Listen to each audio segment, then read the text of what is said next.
स्थिति देखिए ब्रह्मा विष्णु और महेश की, कैसे बच्चों की तरह सुला रखा है इनको। हम इनको पूर्ण परमात्मा मान के बैठे हैं, ब्रह्मा विष्णु महेश को कैसे बच्चों की तरह सो रहे हैं। आप देखिए, इनको तो यही नहीं पता ये कौन है भाई, कहाँ से लाके डाल दिए। नमस्कार दर्शकों, आज हम पहुंचे हैं सतलोकाष्टम मुंडका की प्रदर्शनी में। दर्शकों, यहाँ पर हम प्रदर्शनी में इसलिए पहुंचे, हमें जाननी है सृष्टि रचना। आइए जानते हैं यहाँ के कुछ लोगों से सृष्टि रचना के बारे में। नमस्कार सर जी। सतसाहिब जी। सर, आज हम यहाँ पे प्रदर्शनी में सृष्टि रचना देखी हमने, हम इसको अच्छे तरीके से जानना चाहते हैं। आज आप बहुत ही शुभ स्थान के ऊपर आ चुके हैं, आपके सभी दर्शकों को सतसाहिब, और आज आपको उन सभी रहस्यों के बारे में जानकारी मिलेगी जिस रहस्यों के बारे में हम रह कर हर मनुष्य सोचता है। हमारा जन्म मरण क्यों होता है, संसार के अंदर इतना दुख क्यों है, आखिर कहाँ है परमात्मा। हम इस संसार के अंदर इतने दुखी हैं, इतने कष्ट के अंदर हम भक्ति कर रहे हैं, सभी देवी देवताओं की भक्ति कर रहे हैं, सब अपने अपने अनुसार भक्ति साधना कर रहे हैं, लेकिन फिर भी हम इतने दुखी क्यों हैं जी। इन सभी रहस्यों का, सभी प्रश्नों का उत्तर आपको इस सृष्टि रचना के माध्यम से मिलेगा। हमारे पूज्य गुरुदेव संत रामपाल जी महाराज जी की दया से सभी शास्त्रों से प्रमाणित सृष्टि रचना का रहस्य आपको उजागर करते हैं। शुरू करते हैं। सबसे पहले असंख्य पुष्प के कमल के ऊपर पूर्ण परमात्मा कबीर देव, जिनको हम कबीर साहिब के नाम से जानते हैं, वो विराजमान थे जी। उनकी इच्छा अनुसार अनेक होने की रचना जी, उस पूर्ण परमात्मा ने सर्वप्रथम 4 लोकों की रचना की। आप देख सकते हैं, सबसे ऊपर अनामी लोक, अगम लोक, अलख लोक, सतलोक। सतलोक को ही हम संत भाषा में सतलोक कैसे कहते हैं, और हमारे सनातन धर्म में ये ही परम सनातन धाम है, तो संत भाषा में सतलोक नाम से जाना जाता है जी। उसके पश्चात स्वयं पूर्ण परमात्मा कबीर देव, कबीर साहिब 4 रूपों के अंदर, अनामी पुरुष, अलख पुरुष, अगम पुरुष और आपके सतपुरुष नाम से इन सभी लोकों के अंदर भिन्न भिन्न रूपों के अंदर विराजमान हुए।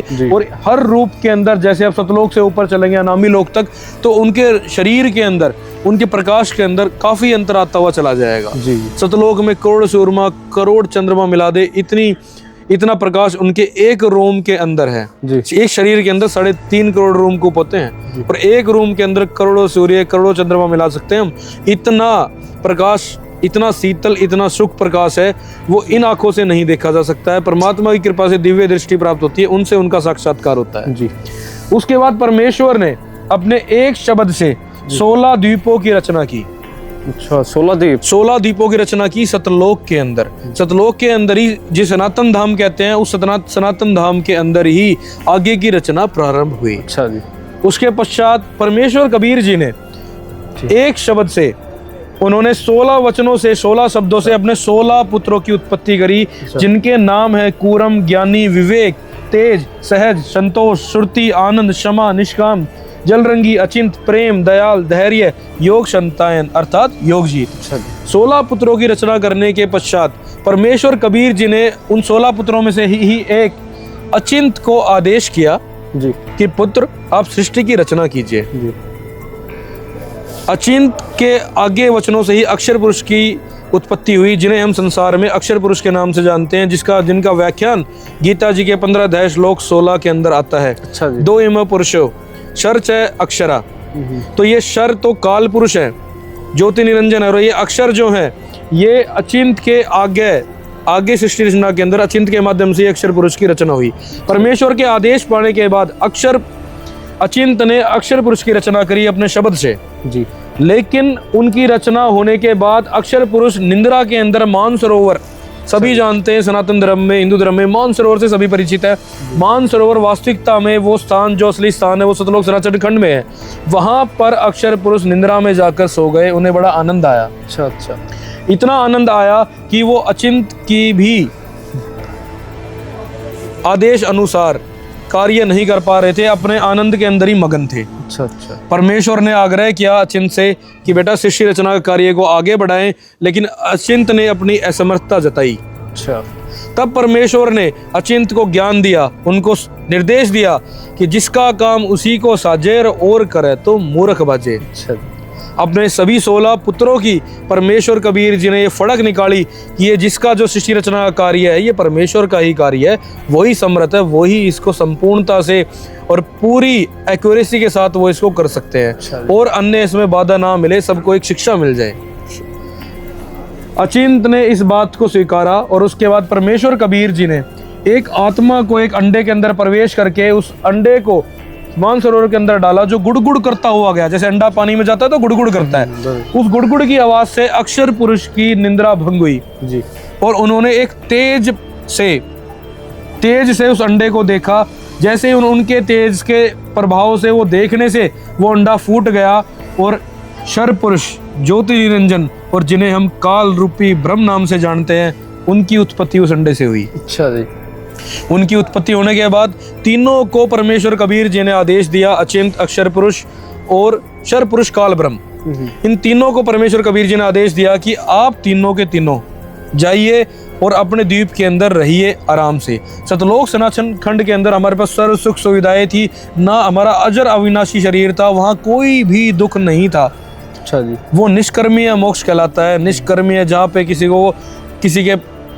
को पेट नहीं लगा हुआ है, किसी को कर्म का बंधन नहीं है, वहाँ सभी मुक्त हैं। उस परमात्मा ने हमें सुख प्रदान कर रखे हैं और उन सुखों का भोग हम बहुत ही आसानी से वहाँ पे कर रहे थे। अच्छा जी। लेकिन कुछ ही समय बाद ज्योति निरंजन जो शर पुरुष है, उनके मन में एक कल्पना हुई कि हम क्यों ना मैं परमात्मा से एक द्वीप अन्य प्राप्त करूं। अच्छा, एक द्वीप अन्य, कुछ अन्य जगह प्राप्त करूं, क्योंकि 16 पुत्र 16 द्वीपों के अंदर थे, सभी एक एक द्वीप के अंदर रह रहे थे। लेकिन इनके अंदर एक कल्पना ऐसी हुई कि हम तीनों भाई एक द्वीप में मैं क्यों ना परमात्मा से और अन्य द्वीप हासिल करूं। तब उन्होंने एक पैर पे खड़े होकर तपस्या प्रारंभ करी। आप देख सकते हैं ये शर पुरुष है। अच्छा। जिनका गीता जी के अंदर वर्णन आता है, जिनका हमारे शास्त्रों में भिन्न भिन्न नामों से वर्णन आता है, ये ही आगे चल के काल रूपी ब्रह्म से जाने गए। अच्छा। ये इन्हीं को ही ज्योति निरंजन कहते हैं। इनकी 70 युग तपस्या करने के बाद परमात्मा कबीर जी ने उनको दर्शन दिए और इनसे कहा, बोल बेटा क्या मांगता है, मांग। अच्छा। जैसे एक अमीर बाप, एक समृद्ध पिता अपने बच्चे से कहता है, बोलो आपको क्या चाहिए, समृद्ध सब कुछ दे सकते हैं। तब इन्होंने उस परमेश्वर से 21 ब्रह्मांड की इच्छा व्यक्त करी कि हे परमात्मा, हम तीनों भाई एक द्वीप में रहते हैं, आप कृपा करके मुझे और स्थान दीजिए।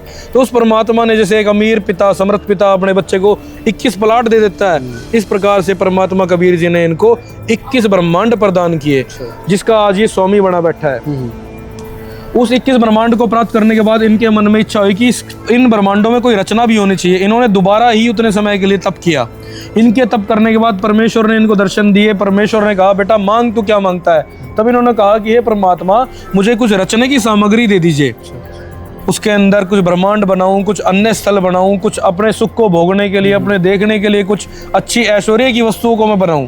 तो परमेश्वर के आदेश अनुसार परमेश्वर ने इनको आदेश किए कि अपने बड़े भाई कूरम के पास जाइए आप। तो कूरम के पास जाइए, उनसे विनम्र प्रार्थना कीजिए और विनम्र प्रार्थना करने के बाद आपको वो सभी सामग्री, 5 सतह, 3 गुण, सूर्य, आकाश, ये चंद्रमा, ये सभी आपको सामग्री उनसे प्राप्त होगी। लेकिन ये इन्होंने विनम्र प्रार्थना ना कर शर पुरुष काल ब्रह्म ने कूरम के मुकुट पे सीधा से पट्टा मारा और उनके मुकुट से ही सभी सामग्री बाहर निकल के आ गई। और तुरंत ही कूरम ने परमेश्वर के ऊपर ध्यान लगाया कि हे परमात्मा, इन्होंने मेरे साथ ऐसा अभद्र व्यवहार किया। परमेश्वर ने कहा कि आप बड़े हैं, छोटे को छोटा नादानी करते हैं, आप क्षमा कीजिए। कूरम ने इनको कुछ नहीं कहा, ये अपनी सामग्री लेकर आ गए रचने की। इन्होंने उस 21 ब्रह्मांडों में रचना भी की। उसके बाद इन्होंने दोबारा तपस्या करी कि जैसे हम इस संसार के अंदर, आप देखते होंगे कि हम इस संसार में भी रहते हैं, लेकिन हमें कोई भी खाली स्थान पसंद नहीं, चाहे कितना ही अच्छा क्यों ना हो। इसी प्रकार ज्योति निरंजन शर पुरुष को वो खाली ब्रह्मांड पसंद, उनको अकेला लगा, उन्हें और भिन्न भिन्न आत्मा चाहिए थी। और इसी दौरान, इनकी तपस्याओं के दौरान, एक बहुत ही आप इस रहस्य से आज उजागर होंगे कि हमने ऐसी क्या गलती की थी कि उस परमात्मा ने, ऐसी क्या हमने गलती करी थी कि आज हम यहाँ पे इतने दुख भोग रहे हैं। उसका उत्तर आपको यहाँ से मिलेगा कि हम सभी आत्माएं सतलोक सनातन धाम के अंदर थीं, लेकिन हम सभी ने एक बहुत बड़ी गलती की कि हम सभी ने उस परमेश्वर के मना करने के बाद भी, उनके आदेश के बिना भी हमने उनका आदेशों का उल्लंघन किया और हम इस ज्योति निरंजन के ऊपर आसक्त हो गए। जैसे आज आप देख सकते हैं कि सलमान खान एक बहुत बड़े एक्टर हैं, हम सभी लोग उनको देखने के लिए 10-10 हज़ार, लाख 10-10 लाख रुपए लोग अपनी जेब से लगाते हैं सिर्फ उनके साथ 5 मिनट का समय बिताने के लिए। सोचने की, विचार करने की बात है कि सलमान खान आपको क्या देंगे। वो तो खुद अपना नाच गाना कर कर अपनी रोजी रोटी कमा रहे हैं, क्यों ना हम भी अपना कुछ अच्छा काम करें, उससे अपनी रोजी रोटी कमाए। हम क्यों इतनी बड़ी बेवकूफ़ी करते हैं, लेना एक नहीं देने दो, वही बात हम सिद्ध करते हैं। तो इसी प्रकार से हम सभी आत्माओं ने बहुत बड़ी गलती की। परमेश्वर कबीर जी ने हमें बहुत बार समझाया, हमें बहुत सतर्क किया। बहुत लंबा समय बीत चुका था, हम बिगड़ के तिगड़ चुके थे और सभी आत्माओं ने अब उस परमात्मा की आदेशों को नहीं स्वीकारा और हम अपने पतिव्रत धर्म से, जैसे एक पतिव्रता नारी होती है अपने पति के ऊपर हमेशा ध्यान लगा के रखती है, अगर वो पतिव्रता नारी अगर किसी और पति में ध्यान लगा ले तो उस पति को कभी पसंद नहीं आएगी। इसी प्रकार से हम सभी उस पतिव्रत पद से गिरे और परमात्मा कबीर जी इन घटनाओं से बहुत ही दुखी हुए कि मेरी आत्माएं हैं और ये आदेश नहीं मान रही हैं, क्योंकि इस परमेश्वर ने हमें गुलाम नहीं बनाया, हम सभी को परमात्मा ने स्वतंत्र जीव बनाया, स्वतंत्र हंस आत्माएं बनाया परमात्मा ने। हमारी इच्छा आज भी यहाँ पे भी परमात्मा संत रूप में आते हैं तो सत्संग करते हैं, मानना है ना मानना इस जीव आत्मा के ऊपर है। जो मानेंगे वो अच्छा फल प्राप्त करेंगे, जो नहीं मानेंगे वो दुर्गति को प्राप्त होंगे। इसी प्रकार से परमेश्वर ने बहुत समझाया, आत्माओं को सतर्क किया, लेकिन उन्होंने उस परमेश्वर के, हम सभी ने इन सभी आत्माओं ने, आप देख सकते हैं इन सभी आत्माओं ने उस परमात्मा के आदेश को नहीं माना और काल के साथ जाने की स्वीकृति दे दी परमात्मा के लाख समझाने के बाद भी। सबसे प्रथम बार जिस आत्मा ने, आप देख सकते हैं, जिस आत्मा ने अपना हाथ उठाया ज्योति निरंजन काल के साथ जाने के लिए, तो उस आत्मा को परमेश्वर ने एक काल ज्योति निरंजन की परीक्षा लेने के लिए परमेश्वर ने उनको एक सुंदर नारी, सुंदर स्त्री का रूप दिया जी। और उस स्त्री को उस परमेश्वर ने नख रेखा नहीं लगाई, उनका बहुत ही सुंदर शरीर बनाया और उनको आदेश, और हम सभी जीव आत्माओं को इस आद्य दुर्गा जिसे कहते हैं जी, इस आद्य माया, इस माया के अंदर उस परमेश्वर ने बाद में जिनको दुर्गा नाम से जाना गया, इनके अंदर उस परमात्मा ने असंख्य जीवात्माओं को प्रवेश कर दिया। जैसे कि आप देख सकते हैं कि इंजेक्शन के अंदर लाखों अरबों कीटाणु होते हैं जी। इसी प्रकार से परमात्मा ने शब्द की शक्ति से दुर्गा के अंदर लाखों जीवात्माओं, असंख्य जीवात्माओं, हंस आत्माओं को प्रवेश कर दिया जी। और उनको आदेश दिया कि आप जाइए और अपनी सृष्टि रचना करिए वचन से, शब्द से। लेकिन वहां गए तो जैसा कि परमेश्वर ने इनकी परीक्षा लेनी थी, उसी परीक्षा में ज्योति निरंजन आप देख सकते हैं ये फेल हुए। इन्होंने दुर्व्यवहार किया दुर्गा के साथ में, इन्होंने दुर्व्यवहार किया, उनकी इज्जत लूटनी चाहिए। उन्होंने पुकार करी, दुर्गा ने, वो ज्योति निरंजन के पेट में प्रवेश कर गई। तब वहां पे जोगजीत रूप में वो परमात्मा कबीर जी स्वयं आए, दुर्गा को बाहर निकाला पेट से, और इन दोनों के दंड, इन दोनों के इस निकृष्ट कार्य के कारण उस परमात्मा ने इनको आदेश दिया कि आप सभी सतलोक सचखंड परम सनातन धाम से बाहर निकाले जाते हैं। दोस्तों, ये वो घड़ी थी जिस समय आज इस पूरी सृष्टि के अंदर जितनी भी आत्माएं हैं, हम सभी वही आत्माएं हैं जिन्होंने कभी उस सृष्टि के प्रारंभ में हम सभी ने उस परमेश्वर को धोखा दिया और हम सभी उस पतिव्रत धर्म से, उस पद से गिरे, जिस कारण से, हमारी इस गलती के कारण से आज हम यहाँ पे ये दंड भोग रहे हैं कि हम आज इतने दुखी हैं। इस संसार के अंदर सुख नाम की कोई वस्तु नहीं है। इस संसार के अंदर कोई भी ऐसी वस्तु नहीं है जिस शरीर के अंदर 5 सत्व 3 गुण 25 प्रकृति जीवात्मा को पल पल चाबती हो, उस शरीर के अंदर सुख नहीं हो सकता, चाहे वो इस देश का प्रधानमंत्री क्या पूरे पृथ्वी का राजा ही क्यों ना हो, वो भी दुखी ही है। बिल्कुल, इस समस्या का समाधान यही है कि आप पूर्ण तत्वदर्शी संत, पूर्ण सतगुरु संत रामपाल जी महाराज, आज ये गोल्डन अपॉर्चुनिटी है, आज आप उनकी शरण में आइए, अपनी मुक्ति का रास्ता प्रशस्त कीजिए। आप आगे चलते हैं। 21 ब्रह्मांड परमात्मा के आदेश होने के बाद इनके 21 ब्रह्मांड विमान की तरह वहां से चल पड़े सतलोक सनातन धाम से, और 16 संकोश की दूरी पर आकर रुक गए। अच्छा जी, 16 संकोश की दूरी पर आके रुकने के बाद काल ने देखा कि अब तो कोई नहीं है, तू ही राजा है जी। वो कहते हैं इस संसार के अंदर एक ही कानून चलता है, जिसका हाथ में लाठी उसी की भैंस। ये कानून इनसे चलता है। आप देख सकते हैं यथा राजा तथा प्रजा। इस संसार के जो राजा हैं ये आप देख सकते हैं कितना भयावह रूप है इनका। ये है वो ज्योति निरंजन काल, ये है वो जो ब्रह्मा विष्णु महेश के माता और पिता है। ये है, ये कभी भी किसी को साक्षात रूप में दर्शन नहीं देते, सभी को एक यूं कहते हैं गीता जी के अंदर इन्होंने कृष्ण जी में प्रवेश करके ज्ञान दिया कि मेरे जन्म और कर्म अलौकिक हैं, क्योंकि ये कभी भी किसी के सामने स्पष्ट नहीं आते। आप इनका रूप देख सकते हैं, ये स्पष्ट आएंगे तो इनको भगवान कौन मानेगा। बिल्कुल। क्या ये कहीं से आपको पूर्ण परमात्मा नजर आते हैं जिसको आज हम भगवान समझ के बैठे हैं। आप ये देख सकते हैं, आप स्थिति देखिए ब्रह्मा विष्णु और महेश की, कैसे बच्चों की तरह सुला रखा है इनको। हम इनको पूर्ण परमात्मा मान के बैठे हैं, ब्रह्मा विष्णु महेश को कैसे बच्चों की तरह सो रहे हैं। आप देखिए इनको तो यही नहीं पता ये कौन है भाई, कहां से लाके डाल दिए। कितनी हमारे साथ धोखा हो रहा है। ये सब धोखा सिर्फ और सिर्फ ये ज्योति निरंजन काल करवा रहा है दुर्गा के माध्यम से। और इन तीनों पुत्रों ब्रह्मा विष्णु महेश को भी नहीं पता कि हमारे जो पिता हैं वो कौन है। दुर्गा ने ये बात भी इनसे गुप्त रख रखी है। दुर्गा देवी को सख्त आदेश है कि इस रहस्य को उजागर ना करे, और ये दुर्गा देवी जो है ये इनके अधीन होकर कार्य कर रही हैं और इस राजपाट को आगे चला रही हैं, इस काल ज्योति निरंजन के। आप ये देख सकते हैं इन तीनों बच्चों को। ये नारद जी ने कहा ब्रह्मा जी सृष्टि की रचना कैसे हुई। ब्रह्मा जी ने कहा मेरी जब आँख खोली मैं तो कमल के फूल पे विराजमान था भाई, ये अवस्था में मेरे को नहीं पता मैं कहाँ से आ गया। सभी महर्षियों को, बड़े बड़े मुनियों को ज्ञान कहाँ से हुआ, ब्रह्मा जी से हुआ। जब ब्रह्मा जी को ही ज्ञान नहीं है तो आगे ऋषियों को ज्ञान नहीं होना। जब ऋषियों को ज्ञान नहीं है तो हमारे जैसे जीवात्माओं को तो कहाँ से ज्ञान मिलना। आप सोच सकते हैं कितना बड़ा षड्यंत्र है।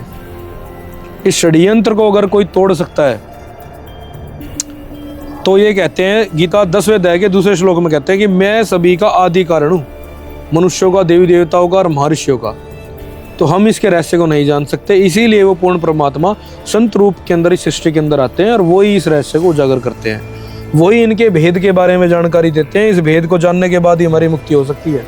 ये दुर्गा है, ये इन्होंने बाद में अपने ही वचन से 3 पुत्रियों को उत्पन्न करा, अपने ही रूप से ये 3 पुत्रियां बनाई। आप देख सकते हैं देवियों के साथ में इन तीनों देवताओं की इनको घर रचाने के आदेश करे, जाओ बेटा अपनी शादी करो, आपका ब्याह हो गया। और आज हम देख सकते हैं कितने सिंपल तरीके से इनकी शादी हुई है, शास्त्रों से प्रमाणित ज्ञान है। और आज हम बड़े बड़े डीजे बैंड बाजे बजा रहे हैं, हम लाखों खर्चा करते हैं, हम पूरी उम्र एक विवाह को संपन्न करने में ही खत्म कर देते हैं। इतनी बड़ी मूर्खता कार्य हम करते हैं बिना ज्ञान के। और आप दूसरी तरफ ये देख सकते हैं इतना कीमती मनुष्य जीवन अनमोल है, 84 लाख। अगर कोई पशु बन जाए तो उसी कोई नहीं सुनने वाला, फिर उसके हाथ से वो मौका निकल जाएगा मुक्ति पाने का। और इतने कीमती जीवन को हम, इतने कीमती समय को हम ऐसी व्यर्थ की चीज़ों में, लोग दिखावा में, ऐसे बैंड बाजा बजा कर व्यर्थ करते हैं। आप ये देख सकते हैं आगे इनको विवाह के आदेश हुए। देखिए आप इन तीनों के विवाह संपन्न हुए और इन्होंने आगे सृष्टि के कार्य को बढ़ाया दुर्गा देवी के हुक्म से और ज्योति निरंजन के आदेश से। ज्योति निरंजन के आदेश को ये कभी भी उल्लंघन नहीं कर सकते हैं। ये इतना अनमोल ज्ञान है, इतना अनमोल ज्ञान है कि इस ज्ञान को सुनने मात्र से हमारे पाप कर्म कटते हैं। जहाँ की श्री राम त्रिलोकीनाथ, वो भी अपने पाप कर्मों का नाश नहीं कर पाए, वो भी अपने पाप कर्मों को भोगते हैं। और इतनी बड़ी महिमा आप समझ नहीं सकते परम संत रामपाल जी महाराज जी की है कि आज वो खुद परमात्मा के स्वरूप इस सृष्टि के अंदर आ रखे हैं। उनका तो नाम लेने मात्र से हमारे पाप कर्म कटते हैं। इतना अनमोल ज्ञान जो बड़े बड़े हजारों महर्षियों को नहीं हुआ, वो ज्ञान इतनी सरलता से, इतनी आसानी से आज हमारे लिए उपलब्ध है। इस समय को ना चूकिए, हमारा सौभाग्य है। सत्सैवी। तो दर्शकों, अभी आपने पूर्ण सृष्टि रचना जानी।